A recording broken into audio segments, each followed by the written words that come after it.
Welcome everybody to the Merle Shenk podcast. I am honored to be here with Tanev here in Eastern Bulgaria in Sliven, and we've had a great weekend together at his church and just with his family. You have a beautiful family, Danny. Thank you. Yeah, welcome to the podcast. Thank you for having me, and we're very blessed that you're here in Bulgaria. Oh man, we've had a lot of fun together, and look forward to all that God is doing, and for us being able to get together and speak and talk. And we just want to go and kind of jump into your story. Give us a little bit of background about what you love, who you are, what you're busy with. Yes, I'm married, have 4 kids. Yeah. I've always been into music since I was 3. This guy is an excellent musician. I just have to say, it's amazing. Thank you. So I've been involved in worship pretty much my whole life. Okay. I'm married, have 4 kids. Mm-hmm. We are leading a church here in Sliven, and actually we are leading the Dove movement in Bulgaria. And also we are very involved in marriage ministry. We have an online show that is also on TV talking about marriage and relationships. Wow. And so we stay pretty busy. Yeah, sure. Tell me, so you're a pastor, you're the lead pastor, you're leading the church, but you also have this online show. Talk to me about that, because I mean, I know a little bit about it, mm-hmm. But how many years have you been doing this? It's been already 9 years since we started. Wow. And it was, I never thought I would do that. Yeah. But when I was a teenager, I heard a father telling his daughter, because his daughter went and asked him, how do I get a good family one day? And he said, you have to start preparing now. So that hit me, and I started reading books as a teenager, even on marriage counseling. And I was interested. Wow. So through these years, I talked to people, I listened to conversations and read, and I learned a lot of principles that then I applied in my relationship with Nora, my wife, and then when we got married. I wasn't perfect, but I did a lot of things the right way, and I saw the good fruit. Wow. So when we got married, a lot of young people started asking me questions, and out of this actually we thought, let's just start a podcast, and then it turned into a video podcast to just answer people's questions. And so you actually wind up doing that together, you and Nora together, which is awesome. You do it in the Bulgarian language, mm-hmm. So it reaches Bulgarians all over the world. Yes. And I heard numbers, but I forget what they are. Tell me kind of just the reach that you've had. Yes, we are reaching Bulgarians in over 40 nations. Wow. It's hard to know exactly how many people we're reaching, because we have the metrics on online platforms, but when it comes to cable TV, we have no idea. They have no metrics. Wow. Yeah, so you're on the online platforms and you're on cable television. Mm-hmm. That's amazing. That's awesome. Great. Yeah, it's all God. Yeah, sure. And I'm sure and just because of the testimonies as well, I'm sure that you're reaching a ton of people, and that many people are blessed by what you're doing. So 9 years in doing that. How many years have you been pastoring? I've been pastoring for, it's 20 years. 20 years. Yeah. Come on. Wow, that's awesome. Yeah. Great. So today, I know, I mean, I've had some experiences in leadership where it was less than stellar, and mm-hmm. Being disappointed by leaders. I know that you've had some as well. We're just going to jump in and talk real stuff, right? Like when we talk about leadership, when we talk about pastoring, when we talk about working in ministry, a lot of people have so many different kinds of ideas about what that's like. I know I did, right, mm-hmm. when I was young and coming into ministry and just being faithful to what I felt like the Lord was leading me in.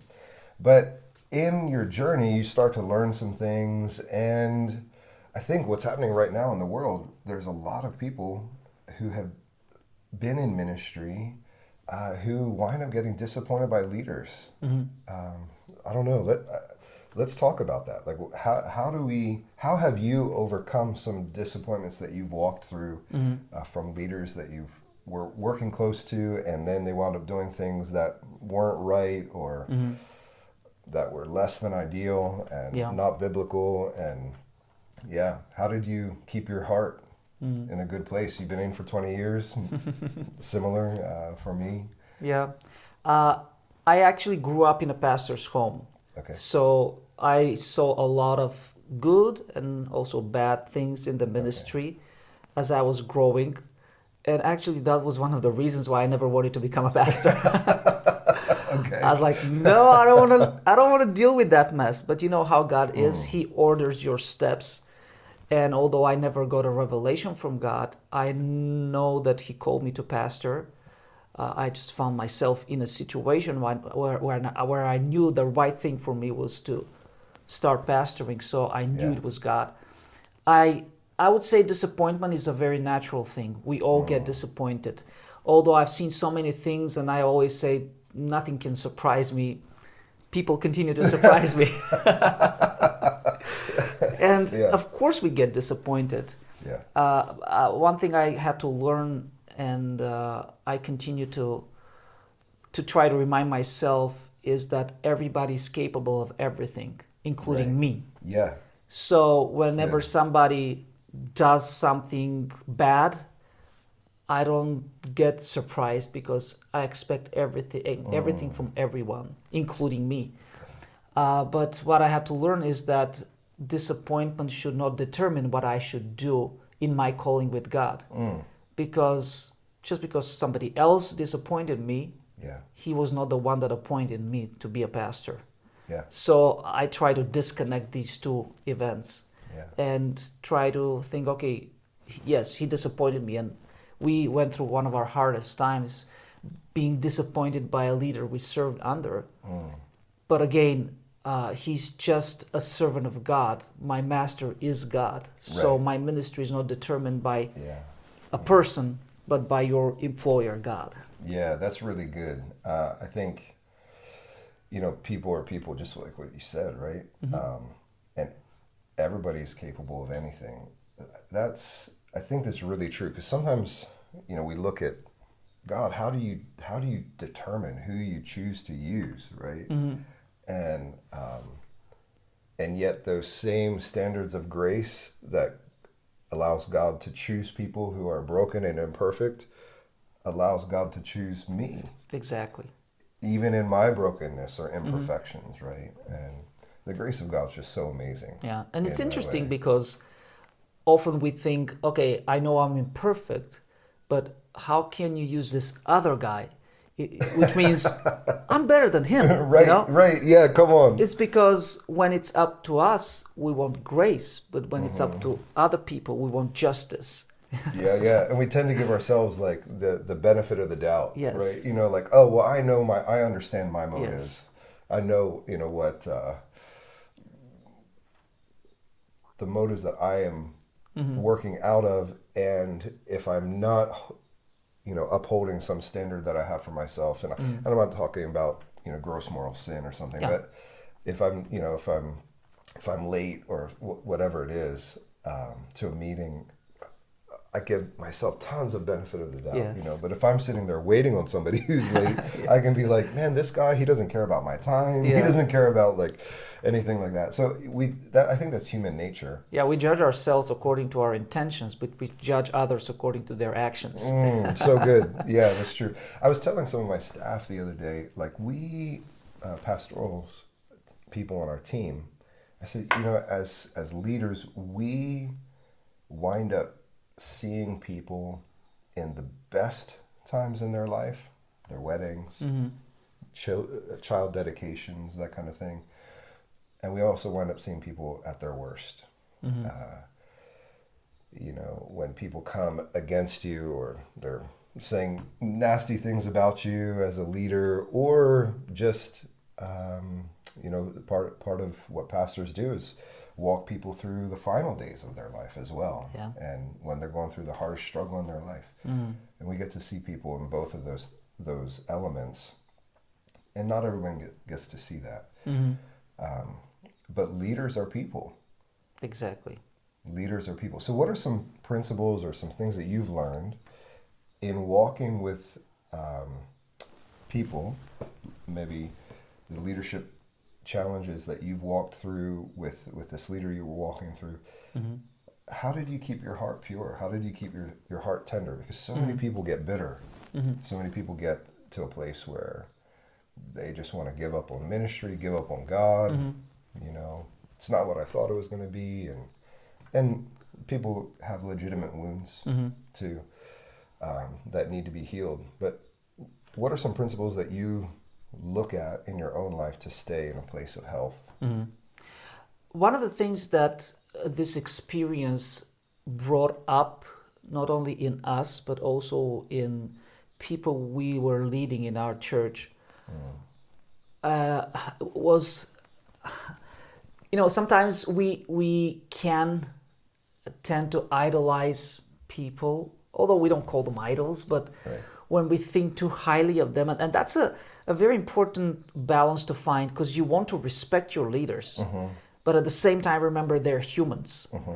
And just because he's very gifted by God, he has played a major role in discipling you, doesn't mean that everything he does is right.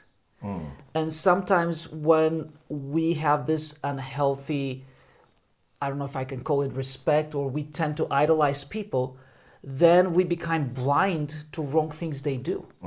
And we've had some of our leaders, when we were going through this period, when we were serving under this leader, he did some stuff that were wrong.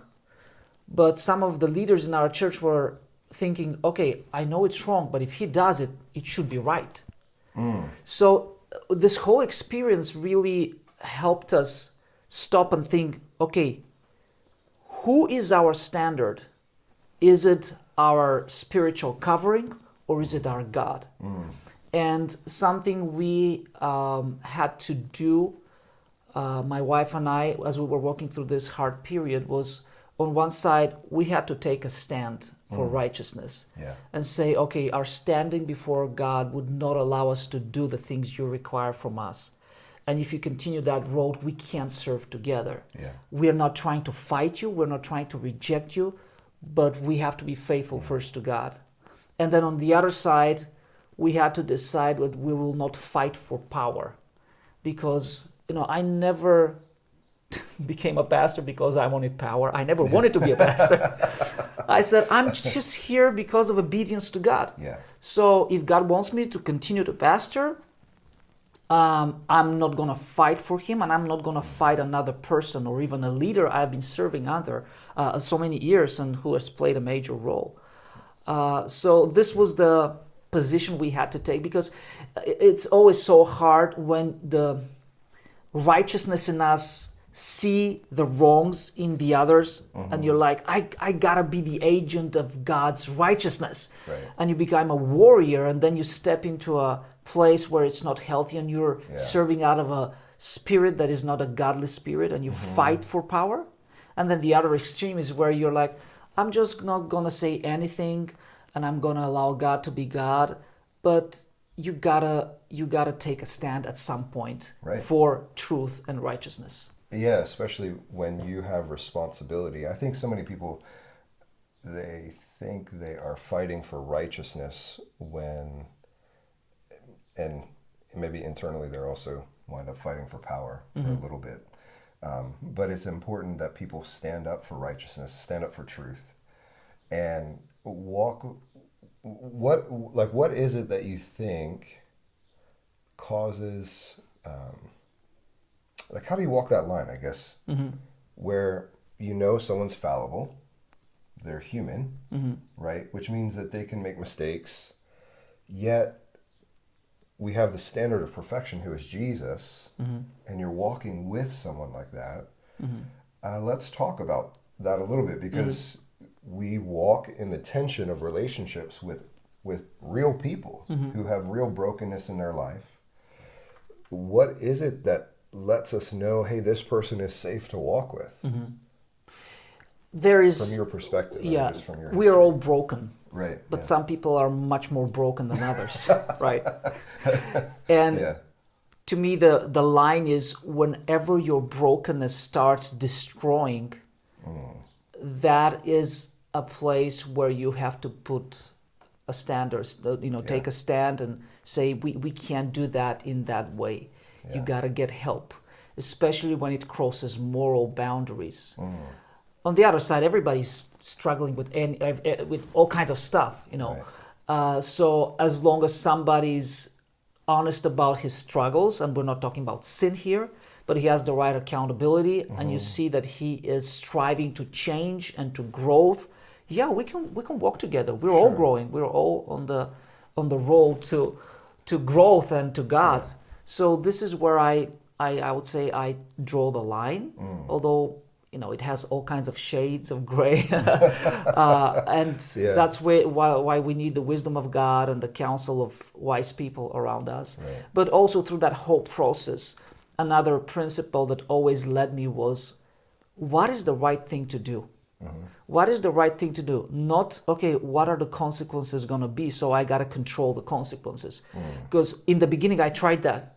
I tried to control so that when things started going south, I was like, we got to preserve the church. We got to preserve the people. Nobody should know about this. And at one point, it's like water is leaking from here and you're closing this gap, but then it starts leaking and you can't close all the gaps. Right. So you have to stop trying to control the outcome. At one point, you have to trust God and say, okay, I have to do what I know God wants me to do and what is right, what is righteous, what is pure, and then trust God for the outcome, because after all, this is His church. These are His people. I'm just a steward. Yeah. And when you do that, it releases you from the strive to fight or to fix people or to control people. And it was, so touching, because as things were happening, there were some conversations we had to be involved in. We had to talk to some leaders. You can't be dishonest with the people you've led for so many years. Right. Sure. But then there were some other leaders who we even didn't have the chance to talk. And there were so many things happening in the background, but this other leader was doing, we had no idea of. And today I say, if I knew what he was doing and the things he was telling the people, I would have given up on day one. Oh no, yeah. Because I would be like, I got no chance. He's had months in advance to do all these things that I have no clue about. But I didn't know them, and I wasn't trying to find them. I wasn't digging. So the way things ended up was he stepped back, and it was a surprise for me as well. But months later, some of those leaders I had never had the chance to talk to came to me, and they told me what actually was happening behind the scenes. And then they told me how God opened their eyes to see the truth. Wow. Yeah. And I really saw how God was fighting for us. We weren't even trying to. God was fighting for us. I even began to cry because I was like, Lord, you were fighting for us. We didn't even have to fight. You were doing it behind the scenes. And it's so much better when you don't try to be the minister of justice. Yeah, and to have the blood on your hands, if I can say. Yeah. You just let God be God and you trust Him. Yeah. Isn't that what David did with Saul? Exactly. Yeah.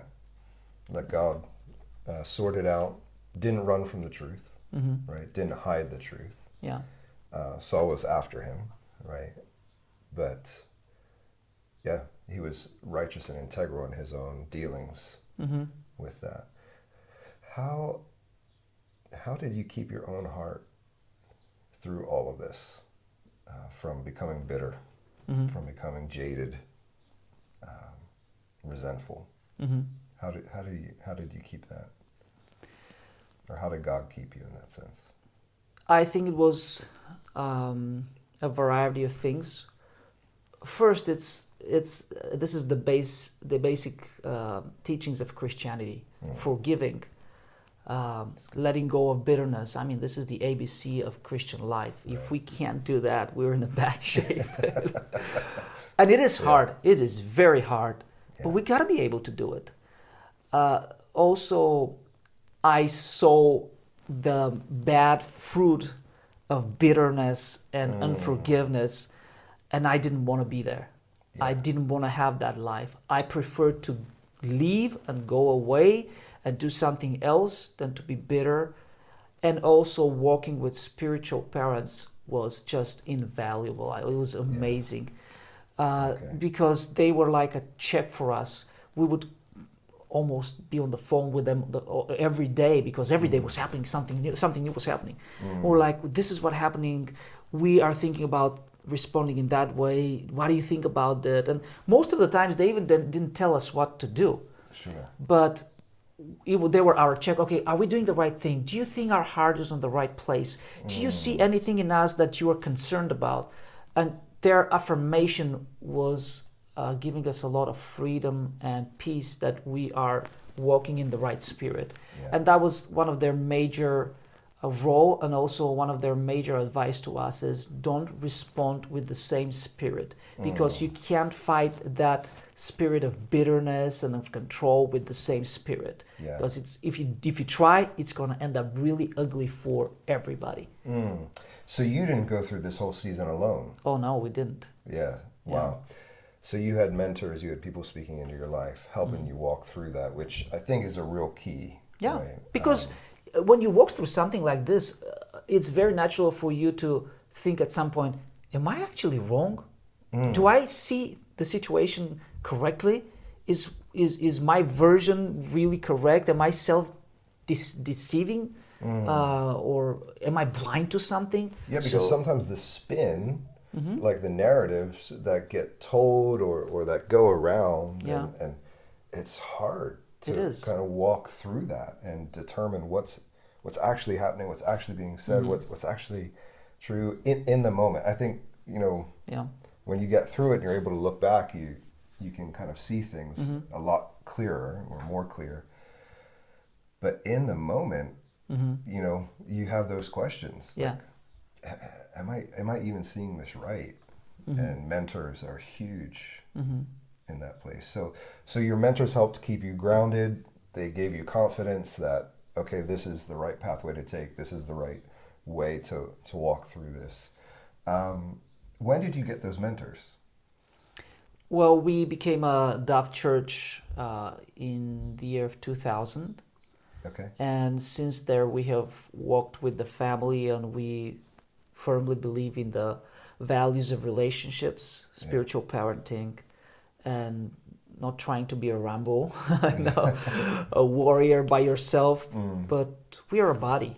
Yeah. So we need each other. So you had those mentors way before you were Yes. in this scenario. Yeah. Yeah. So they knew us, they knew the situation, they knew this other leader. We had other situations before that they helped us go through. So it's so valuable to know somebody who you've built trust with. They know you, they love you, they want the best for you. You know them, you are secure in their intentions, in their abilities, and their background. So that's just invaluable. Yeah. That's so good. So you had those relationships, but yet the leader you were working with was obviously like a spiritual father, mentor type person as well in your life. So what I hear is you had multiple mentors speaking into your life. Yes. When this person kind of fell, it wasn't that you were now destitute. I think sometimes people go through seasons or hard times, and they have one person they really look to, and if that person has a challenge, they have nobody else. And then it's really hard to go through that season. That's why you need a family. In a family, you don't have a single parent. Yeah. Even if the situation is that you have a single parent, you have grandparents, you have aunts, you have uncles. So right. Yeah, relational Christianity. So talk to somebody who's having a hard time with a scenario that they just found out about, or maybe something that's happened, and maybe they knew things weren't right, but then something has come to the light, and like, I knew something was wrong, but now all this stuff is happening. I mean, there's different exposures that have been happening in the body of Christ, and I think for me, my first response is grief. Like, oh Lord, this is so painful for so many people. But there's a lot of people just kind of walking through that season of trying to figure out where to go and how to be, right? Talk to somebody who's in that scenario. What would you tell them? What would you counsel them? It's very hard, and it can be very complicated. The way we respond is a test of what is inside of us. Even when we hear about stories like this, let's say you were not involved, If your response is grief, that shows you have a heart of God, because that's how God responds to situations. If you have a judgment, that speaks very bad for what's in your heart, you know. I would say that when things like this happen to you, one of the temptations we have is, well, I won't probably, let me start with this. At the beginning, it's very confusing. You don't know what to think about it. You don't know how to frame it. Okay, what story do I tell myself about what is happening? And what does this mean about the years we walked through together? And sometimes we're tempted to think, so was it all a lie? Actually, even when things like this happen in marriage, let's say you find your spouse had an affair or he's into porn, and it's a very natural psychological response to say, so it was all a lie. So the person I thought I knew is nothing like I thought he was. And psychologists say this is a natural response of protection, because we want to protect ourselves. But don't go into that trap to think it was all a lie. It wasn't all a lie, you know? So it's very hard to explain to ourselves and put it in the right frame in the beginning. It will come later. And sometimes you won't be able to explain everything. You don't have to. Because there is this part of, okay, we got to deal with our emotions. We got to deal with what's inside of us. But after that, we got to come to the point of, okay, things are what they are. What do I do now? And I would say that, I think I shared all those lessons. We will have to take some kind of stand. We can't be vague about morality. Right. We can't be vague about righteousness. We got to take a stand. We gotta call sin a sin, and wrong. We can't hide and protect. At the same time, we don't want to destroy somebody, and we don't want to bring judgment to somebody. And the way I try to navigate through situations like this is try to simplify things and think, okay, what is in my control? What is in the area of, what is up to me? What can I decide to do what is right? And then don't try to control the whole situation and the outcomes, and trust God. And of course, invite spiritual covering and parents to help us walk through that. Yeah, that's good. And obviously, we haven't gone into the details of what you guys walked through. We're not talking about a leader who just doesn't lead according to our preferences. Exactly. Right. We're talking about people who are in gross sin, or leaders who have been unrepentant in or things don't, that are clearly unbiblical. Or don't respond to the basic qualification of a leader, of what Paul was talking in Timothy. So these are like the basic things. Yeah, that's so good. So in all of that, I mean, there's a lot of directions we can go in there. How did you explain that to your spouse? I mean, you guys were obviously walking through this together.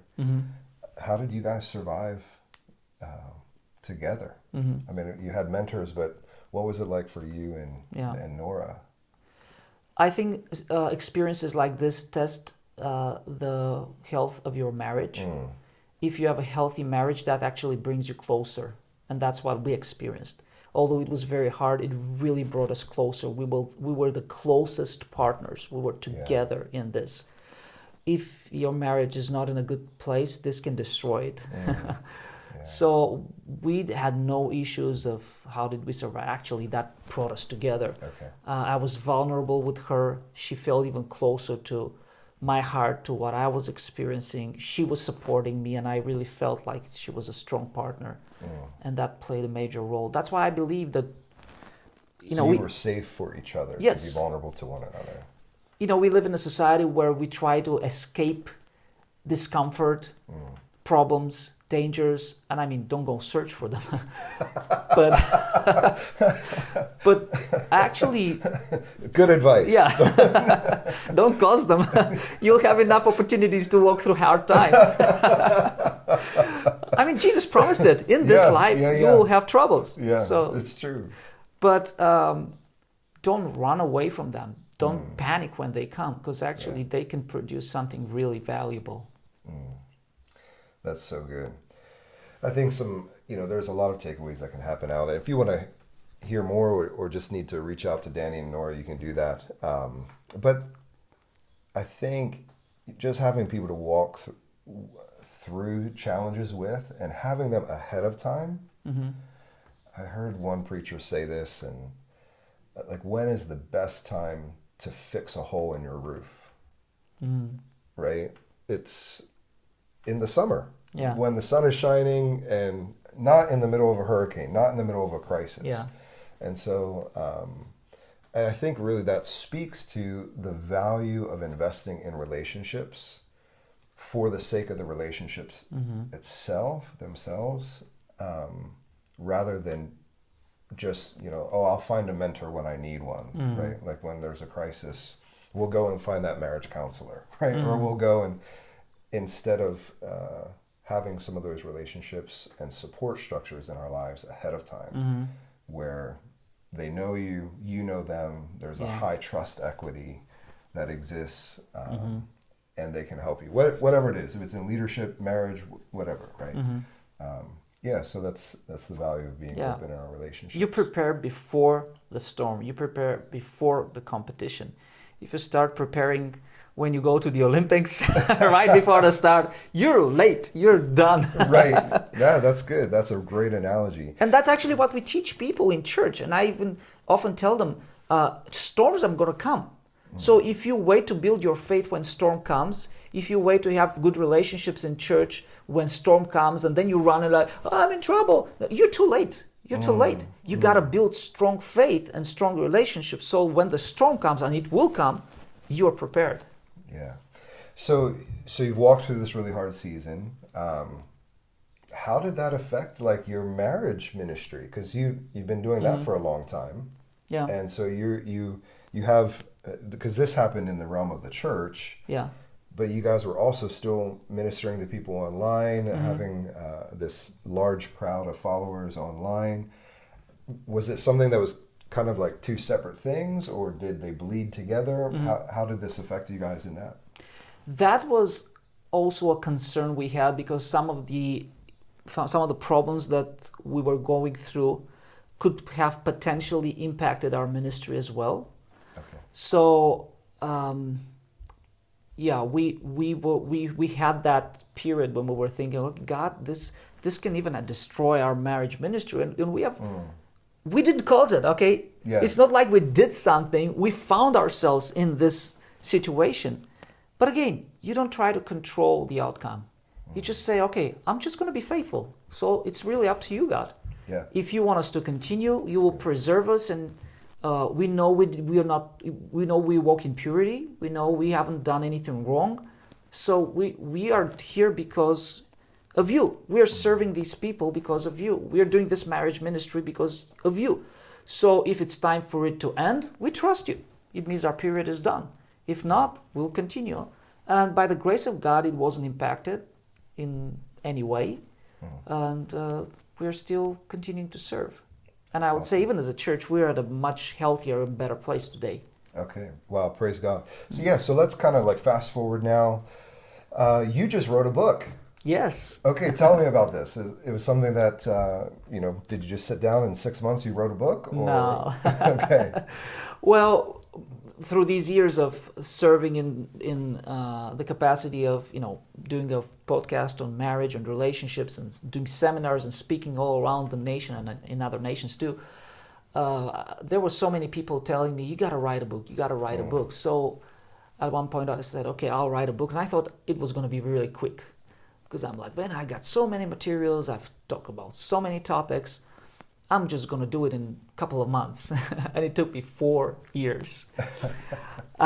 So actually, when I was thinking about writing a book, I thought, there are so many marriage books. Why should I write one? But then again, mentors said, look, if God has given you a message, you're responsible to God to release that message. Yeah. So don't think that there's so many books. There will always be a lot of books, but you have something to say, and you're saying it in a way that will reach certain people that other books won't reach. So don't try to control the outcome. Just be faithful to God.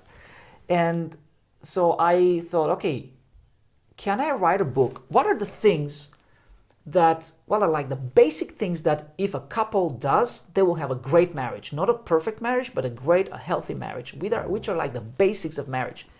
And this is my position out of which I started writing the book. So a lot of it deals with the basics of differences, sex and money and conflicts and communication. And in the beginning of our ministry, actually, when we were talking about these things, because they're natural to us. I grew up in a healthy family. My wife did, and we thought everybody knew them. I'm like, why should I write about this? Or why should I talk about this? Everybody knows it. But in the years of our online show, because we receive anonymous questions and situations, we discuss them, I realized people don't know them. What is natural for us is not natural for them. So things I knew everybody knew or could do, they didn't.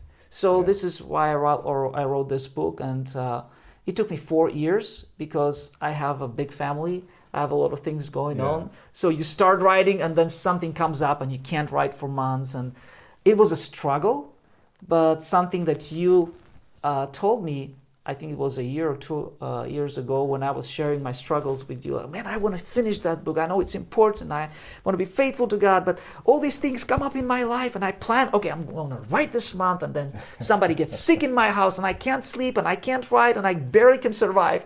And I'm so frustrated, but you just encouraged me that there is a season for everything and the right timing for everything. So I was able to finish it just a couple of weeks ago, and I believe it will be an important message for the Bulgarians. Awesome. Congratulations. So just to be clear, that is in Bulgarian? Yes. Okay. Yes. I'm thinking about whether to interpret it in English, but that's maybe down the road. We'll see. Okay. Yeah. Awesome. Great. Wow. That's congratulations. Thank you. That's a huge milestone. Is this your first book? No, that's my second book. Actually, the first book I wrote, it was in English. It's a revelation God gave me on Psalm 23. Actually, people can go on Amazon and find it. It's called Psalm 23, the Bible Live, because I believe that when people read this book, the psalm will become alive for them. I took this like people go live on Facebook, on Instagram, that idea. So I just wanted this book to be like you're going live in the Word of God and it becomes alive for you. Oh, awesome. Yeah. Good.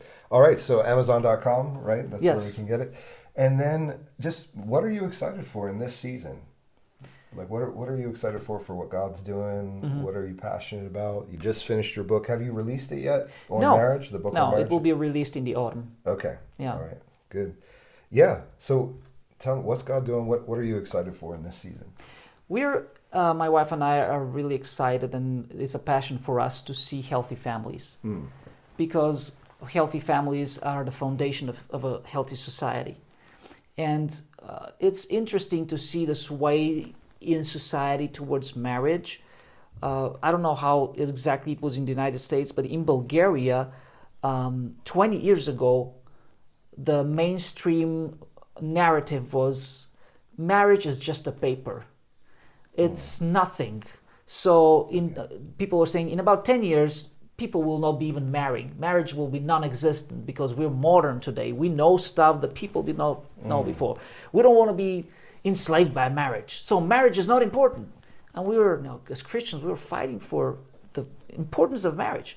Now, 15 years later, marriage becomes so important that people with different, sexuality, they want their relationships to be instituted by marriage, and they want to redefine marriage. And we're like, wait a second, marriage was not important. You said it will be gone, and now it's so important. Why is it so important? So there's always this attack on marriage, trying to destroy it or trying to redefine it or trying to tell people all kinds of crazy stuff. And there have been problems in marriage because a lot of people today have grown up in dysfunctional families, and the tendency is to say, we're just going to get rid of marriage, or we're just going to create another version of marriage. But the institution is not flawed. People are flawed. So instead of trying to fix, eradicate, or redesign marriage, we have to fix people. We have to work people, because the marriage institution is great. It's the best thing. Yeah. Don't try to get rid of it. Try to fix it, because every study shows marriage is the best thing for society, the best thing for children. No other form will do the work of marriage. Yeah. So instead of us, yes, there are problems in marriage, but let's fix them. Let's work and let's make it better. So this is our passion, and of course, knowing what God said about marriage, this drives us as well. That's awesome. And we also want to build a thriving church, because we know that the church is the hope of the nations. God works mainly through churches. Yeah. So we need strong local churches to impact people's lives with the gospel of Christ. And we want to see that happening here. Yeah, that's awesome. Sounds good. We'll probably have to do another episode, another podcast just on marriage, because it sounds like you have a ton of great content on that. But I think we've reached the end of our time here today. So thank you, Danny, for being on here. Thank you. Yeah. Thank you for having me. It's a privilege for me. God bless you and Nora, and it's great to have just some time with you and to share your heart. One of the things I've heard you say multiple times in this podcast is don't try to control the outcomes. Yeah. Let God do that. But just be faithful to what He has called you to do. That's so good. Awesome. Bless you, man. Thank you. Blessings to you and to your viewers as well. Yeah, awesome. So God bless you as well. I will look forward to seeing you in future episodes.